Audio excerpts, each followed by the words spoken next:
Assalamualaikum warahmatullahi wabarakatuh.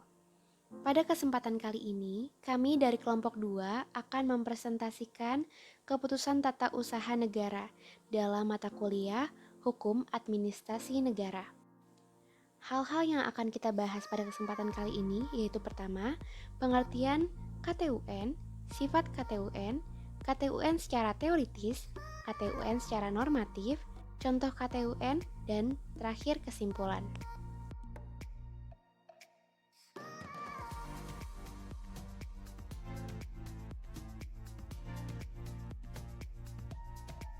Berdasarkan pasal 1 angka 3 Undang-Undang Nomor 5 Tahun 1986 Junto, Undang-Undang Nomor 9 Tahun 2004 merumuskan bahwasanya keputusan tata usaha negara atau KTUN adalah suatu ketetapan tertulis yang dikeluarkan oleh badan atau pejabat tata usaha negara yang berisi tindakan hukum tata usaha negara berdasarkan peraturan perundang-undangan yang berlaku yang bersifat konkret, individual, dan final yang menimbulkan akibat hukum bagi seseorang atau badan hukum perdata. Sifat keputusan tata usaha negara yang pertama yaitu bersifat konkret. Bersifat konkret diartikan bahwa objek yang diputuskan dalam keputusan itu tidak abstrak tetapi berwujud dan tertentu atau dapat ditentukan. Dengan kata lain, wujud dari keputusan tersebut dapat dilihat dengan kasat mata. Namun, terhadap ketentuan ini ada pengecualian, yaitu yang pertama, apabila badan atau pejabat tata usaha negara tidak mengeluarkan keputusan, sedangkan itu menjadi sebuah kewajiban, maka menjadi keputusan tata usaha negara. Yang kedua, jika badan atau pejabat tata usaha negara tidak mengeluarkan keputusan yang dimohon, sedangkan memiliki jangka waktu tertentu dan sudah lewat, maka badan atau pejabat tata usaha negara dianggap telah menolak mengeluarkan keputusan. Yang ketiga, dalam hal pelaturan perundang-undangan yang bersangkutan tidak menentukan jangka waktu, maka setelah lewat waktu 4 bulan sejak diterimanya permohonan, badan atau pejabat tata usaha negara yang bersangkutan dianggap telah mengeluarkan keputusan penolakan. Bersifat individual diartikan bahwa keputusan tata usaha negara itu tidak ditujukan untuk umum, tetapi tertentu baik alamat maupun yang dituju. Kalau yang dituju itu lebih dari satu orang, maka tiap-tiap individu harus dicantumkan namanya dalam keputusan tersebut. Bersifat final diartikan keputusan tersebut sudah definitif, keputusan yang tidak lagi memerlukan persetujuan dari instansi atasan atau instansi lain, karenanya keputusan ini dapat menimbulkan akibat hukum. Keputusan tata usaha negara secara teoritis. Keputusan tata usaha negara yang bersifat positif dan negatif. Dikatakan positif karena ketetapan itu bagi yang dikenainya menimbulkan hak dan atau kewajiban, jadi menimbulkan suatu keadaan hukum. Sedangkan yang bersifat negatif tidak mengadakan perubahan dalam suatu keadaan hukum tertentu yang telah ada. Oleh karenanya, ketetapan negatif adalah tiap penolakan atas suatu permohonan untuk mengubah suatu keadaan hukum tertentu yang telah ada. KTUN yang bersifat deklarator dan konstitutif. Ketetapan yang deklarator, misalnya pemberian cuti PNS di lingkungan Pemda, yaitu suatu ketetapan yang hanya menyatakan bahwa yang bersangkutan dapat diberi haknya karena termasuk golongan ketetapan yang menyatakan hukum. Di sini, pekerjaan yang membuat ketetapan hanya mencatat bahwa yang bersangkutan memenuhi syarat-syarat yang telah ditentukan. Jadi, dalam administrasi negara perlu lebih menggunakan baik kemerdekaannya maupun kebijaksanaannya memberi ketetapan yang bersifat konstitutif, yaitu membuat hukum. Misalnya, seperti pemberian cuti dengan alasan penting, maka administrasi negara harus meneliti benar atau tidaknya terdapat alasan penting tersebut. KTUN yang bersifat kilat atau fluktik dan tetap atau prevent, W.F. Prince dan R. Kosim Adi Saputra menyatakan ada 4 macam ketetapan kilat ini, yaitu 1. Suatu ketetapan yang bermaksud mengubah redaksi atau teks suatu ketetapan yang lama. 2. Suatu ketetapan yang negatif, ketetapan semacam ini hanya memuat suatu keputusan yang bermaksud tidak mengadakan sesuatu dan bukan halangan bagi administrasi negara tersebut untuk kemudian hari masih juga bertindak bila mana keadaan atau pendapatnya telah berubah. Yang ketiga, suatu menarik kembali atau suatu pembatalan. Sama seperti ketetapan negatif, maka dalam ketetapan ini pun tidak membawa suatu hasil yang positif, dan suatu ketetapan ini pun bukan halangan bagi administrasi negara untuk mengadakan suatu ketetapan lain yang sama atau identik dengan ketetapan yang ditarik kembali atau yang dibatalkan itu. 4. Suatu pernyataan pelaksanaan atau with for bar verklaring. Contohnya yaitu ketetapan menutup jalan raya untuk lalu lintas umum guna keperluan perbaikan jalan. Ketetapan jenis ini tidak perlu dirubah atau ditarik kembali dengan suatu keputusan.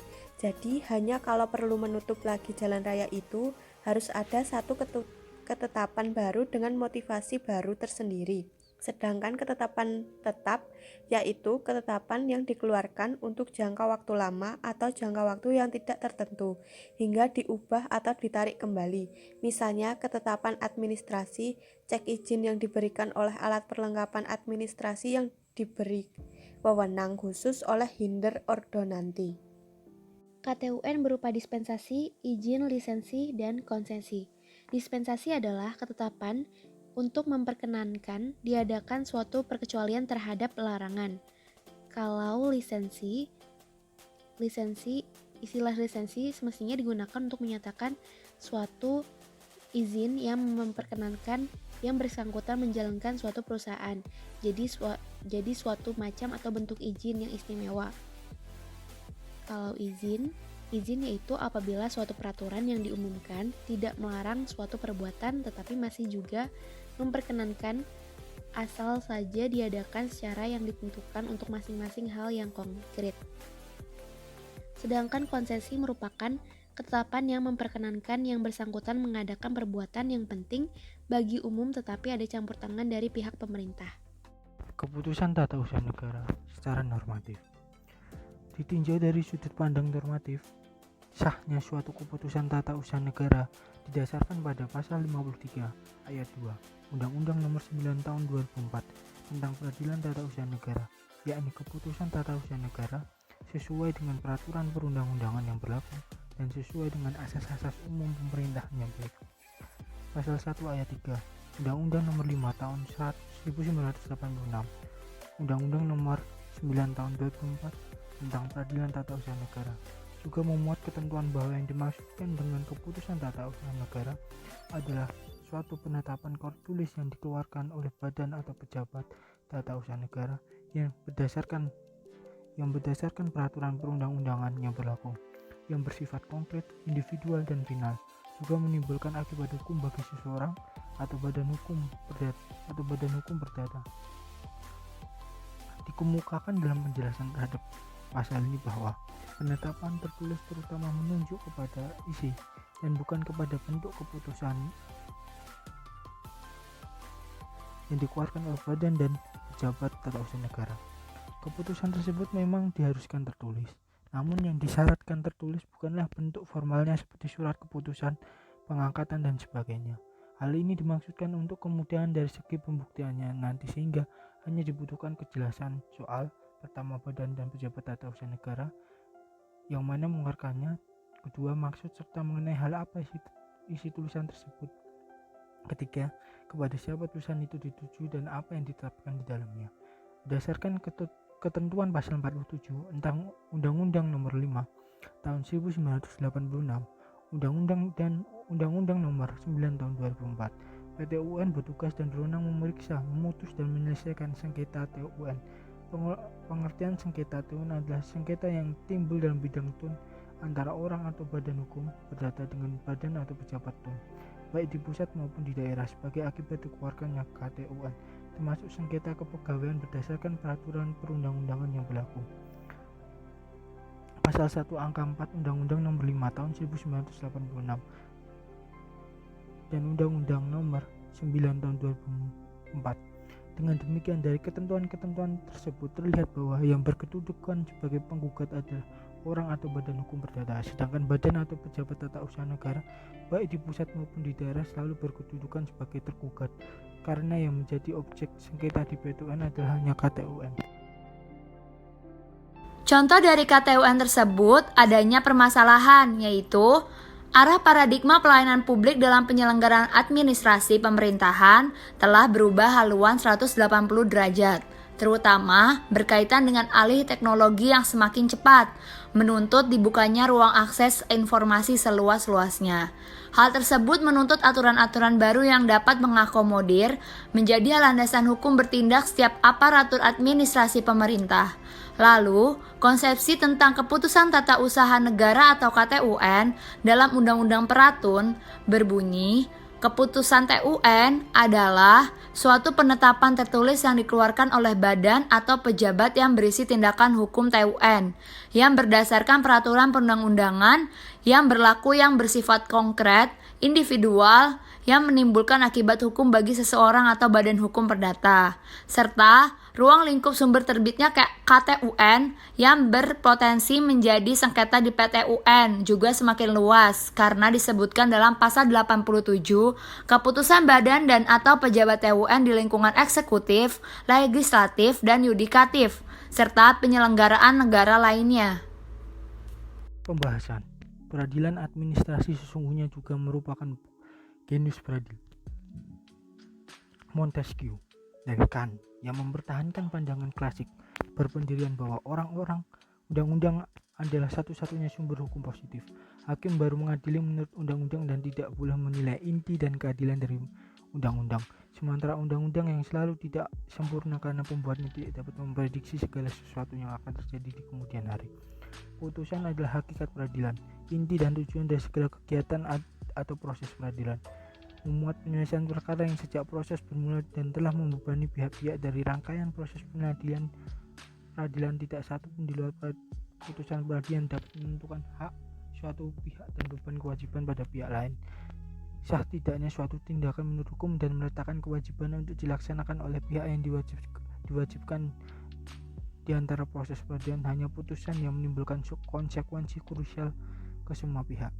Perubahan signifikan mengenai konstruksi definisi KTUN dan UUAP yang memperluas makna ketun tersebut. Definisi sebuah ketun hanya menggunakan kriteria berupa ketetapan tertulis dikeluarkan oleh badan atau pejabat pemerintahan, dan ketetapan tersebut dikeluarkan dalam rangka penyelenggaraan pemerintahan. Dibanding definisi ketun yang diatur dalam UU PTUN memberikan kriteria yang telah lebih sempit. Sebuah ketun harus memenuhi unsur konkret, individual, dan final yang menimbulkan akibat hukum bagi seseorang atau badan hukum perdata. Dengan adanya definisi yang lebih luas dalam UU PA, kriteria KTUN dalam UU PTUN menjadi tidak relevan. Namun dalam pasal 87 UU AP, menunjukkan kriteria KTUN yang diatur dalam UU PTUN masih diakui eksistensinya sepanjang diberikan pemaknaan yang lebih luas terhadap makna sebuah KTUN. Penetapan tertulis dalam UU peraturan direvitalisasi dalam UU AP menjadi bentuk yang tidak sekedar tindakan formal dalam bentuk tulisan. Namun, sebuah penetapan juga harus dimaknai dalam bentuk tindakan faktual, meskipun tidak dalam bentuk tertulis. Penetapan tertulis dalam UU peraturan harus memenuhi unsur-unsur sebagai berikut. Pertama, bentuk penetapan itu harus tertulis. Yang kedua, ia dikeluarkan oleh badan atau pejabat TUN. Yang ketiga, berisi tindakan hukum. Tahun 4. Berdasarkan peraturan perundang-undangan yang berlaku. 5. Bersifat konkret, individual, dan final. Selanjutnya 5. Berdasarkan peraturan perundang-undangan yang berlaku. 6. Bersifat konkret, individual, dan final. Selanjutnya menimbulkan akibat hukum bagi seseorang atau badan hukum perdata. Artinya, pejabat TUN hanya dapat dikatakan telah mengeluarkan sebuah penetapan tidak hanya sekasar dilihat dari adanya tindakan hukum dalam bentuk terbitnya sebuah basiking, akan tetapi penetapan juga dimaknai dalam bentuk atau tindakan faktual. Secara teoritis, tindakan faktual selama ini dipahami bukan bagian dari tindakan hukum pemerintahan, namun merupakan tindakan faktual yang dilakukan tanpa atau memiliki dasar hukum. Tindakan faktual sebagai bagian dari KTUN sebagai objek gugatan dalam sengketa TUN merupakan bagian yang tidak dipisahkan dalam adanya ketentuan tentang diskresi yang diatur dalam pasal 22 pasal 3 UU AP. Dalam pasal 1 ayat 9 disebutkan, diskresi adalah keputusan atau tindakan yang ditetapkan dan atau dilakukan oleh pejabat pemerintahan untuk mengatasi persoalan konkret yang dihadapi dalam penyelenggaraan pemerintahan dalam hal peraturan perundang-undangan yang memberikan pilihan, tidak mengatur, tidak lengkap, atau tidak jelas, dan atau adanya stagnasi pemerintahan. UU AP memberikan ruang bagi pejabat tun untuk memberikan diskresi. Persoalannya kemudian bagaimana menguji produk pejabat tun berupa diskresi tersebut. Kriteria KTUN versi UU Pratun lingkup kewenangan PT UN hanya terbatas pada pengujian terhadap KTUN. Disinilah salah satu poin penting dalam pengharmonisasian UU Pratun yang baru. Keputusan badan atau pejabat tun di lingkungan eksekutif, legislatif, dan yudikatif dan penyelenggara negara lainnya dalam UU AP memperluas sumber terbitnya KTUN yang berpotensi menjadi sengketa di PT UN.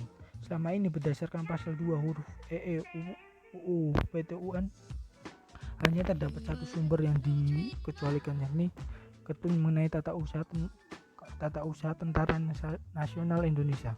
Pada perkembangannya, tata usaha TNI saat ini sepenuhnya berada di lingkungan eksekutif, baik yang dikondisikan melalui Kementerian Pertahanan maupun markas besar TNI di bawah komando Panglima TNI. Terlebih lagi belum adanya wadah untuk mengakomodir sengketa tata usaha militer. Pengadilan tata usaha militer sampai saat ini belum berfungsi sebagaimana mestinya. Ruang lingkup KTUN yang mencakup lingkup eksekutif, legislatif, dan yudikatif, sementara TNI murni di bawah kekuasaan eksekutif yang bergerak dalam penyelenggaraan pemerintahan di bidang pertahanan. Maka setiap KTUN yang terbit dalam pengelolaan tata usaha harus dimaknai sebagai sebuah KTUN yang dapat disengketakan di PT UN. Hal ini membuka tirai eksklusivitas dalam TNI yang sejatinya dalam negara demokrasi tidak semestinya terdapat unsur-unsur yang tidak dapat disentuh oleh hukum. Berdasarkan pasal 53 ayat 2 UU PT UN, maka menimbulkan akibat hukum dapat ditelusuri oleh adanya kerugian hukum. Dalam pengujian sengketa, hakim PT UN dalam mengkonstruksi kerugian hukum berdasarkan adanya fakta kerugian hukum yang langsung berdasarkan asas kausalitas dan menimbulkan kerugian yang nyata. Adanya kerugian langsung dan nyata dapat ditelusuri apabila KTUN yang dipersoalkan tersebut memiliki hubungan hukum dengan orang atau badan hukum perdata.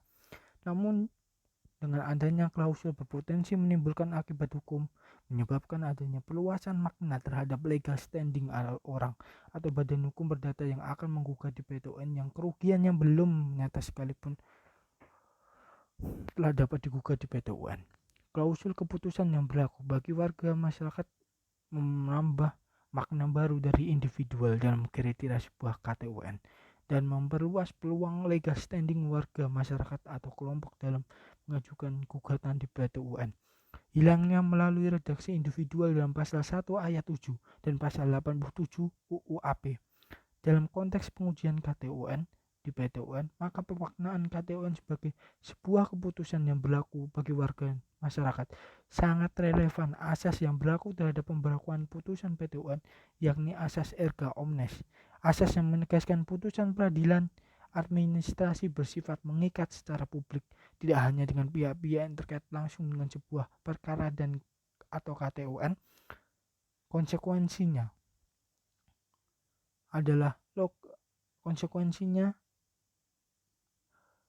asas erga omnes ini terhadap pemberlakuan putusan PT UN adalah kriteria KTUN yang dapat digugat adalah keputusan yang berpotensi menimbulkan akibat hukum.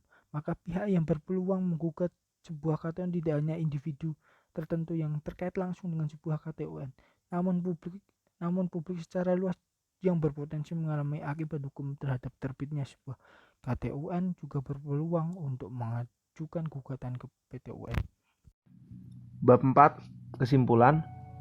Dengan demikian kita dapat mengetahui dan dapat kita simpulkan bahwasanya KTUN adalah suatu penetapan tertulis yang dikeluarkan oleh badan atau pejabat tata usaha negara yang berisi tindakan hukum tata usaha negara. Dan berdasarkan peraturan perundang-undangan yang berlaku, keputusan yang dikeluarkan oleh pejabat tata usaha negara itu harus bersifat konkret, yang dapat diartikan bahwa objek yang diputuskan dalam keputusan itu tidak abstrak, tetapi berwujud tertentu atau dapat ditentukan. Individual diartikan bahwa keputusan tata usaha negara itu tidak ditujukan untuk umum, dan final diartikan keputusan tersebut sudah definitif. Keputusan yang tidak dapat lagi memerlukan persetujuan dari instansi atasan atau instansi lain yang menimbulkan akibat hukum bagi seseorang atau badan hukum perdata. Dan dalam objek pengadilan tata usaha negara, KTUN dapat diartikan secara teoritis apabila keputusan administrasi negara itu 1. Bersifat tindakan hukum publik yang sepihak. 2. Berdasarkan wewenang yang ada pada administrasi negara yang bersangkutan. 3. Merupakan tindakan dalam rangka urusan pemerintahan. 4. Bersifat relatif, yaitu sewaktu-waktu dapat berubah atau dibatalkan. 5. Menimbulkan hak dan kewajiban bagi yang menerimanya. 6. Ada kalanya mengesampingkan ketentuan umum, khusus keadaan tertentu dan penting, dan dapat ditinjau dari sudut pandang normatif. Sahnya suatu keputusan tata usaha negara didasarkan pada pasal 53 ayat 2 Undang-Undang Nomor 9 Tahun 2004 tentang Peradilan Tata Usaha Negara, yakni keputusan tata usaha negara harus sesuai dengan peraturan perundang-undangan yang berlaku dan sesuai dengan AAUPB atau asas-asas umum pemerintahan yang baik. Dari ketentuan-ketentuan yang ada, bahwa yang berkedudukan sebagai penggugat adalah orang atau badan hukum perdata, sedangkan badan atau pejabat tata usaha negara, baik di pusat maupun di daerah, selaku berkedudukan sebagai tergugat, karena yang menjadi objek sengketa di PTUN adalah hanya KTUN. Hanya terdapat satu sumber KTUN yang dikecualikan, yakni KTUN mengenai tata usaha negara Tentara Nasional Indonesia. Pada dasarnya, peradilan administrasi negara merupakan genus peradilan dan putusan adalah hakikat peradilan. Inti dan tujuan dari segala kegiatan atau proses peradilan, penetapan tertulis dalam UU Pratun direvitalisasi dalam UU AP, menjadi bentuk yang tidak sekedar tindakan formal dalam bentuk tulisan. Namun, sebuah penetapan juga harus dimaknai dalam bentuk tindakan faktual, dan penetapan tertulis dalam UU Pratun harus memenuhi unsur-unsur sebagai berikut. 1. Bentuk penetapan itu harus tertulis. 2. Ia dikeluarkan oleh badan atau pejabat TUN. 3. Berisi tindakan hukum TUN, TUN. 4. Berdasarkan peraturan perundang-undangan yang berlaku. 5. Bersifat konkret, individual, dan final. 6. Menimbulkan akibat hukum bagi seseorang atau badan hukum perdata, yang artinya pejabat TUN dapat dikatakan telah mengeluarkan sebuah penetapan tidak hanya sekedar dilihat dari adanya tindakan hukum. Jadi, sekian dari kelompok kami ucapkan terima kasih. Wassalamualaikum warahmatullahi wabarakatuh.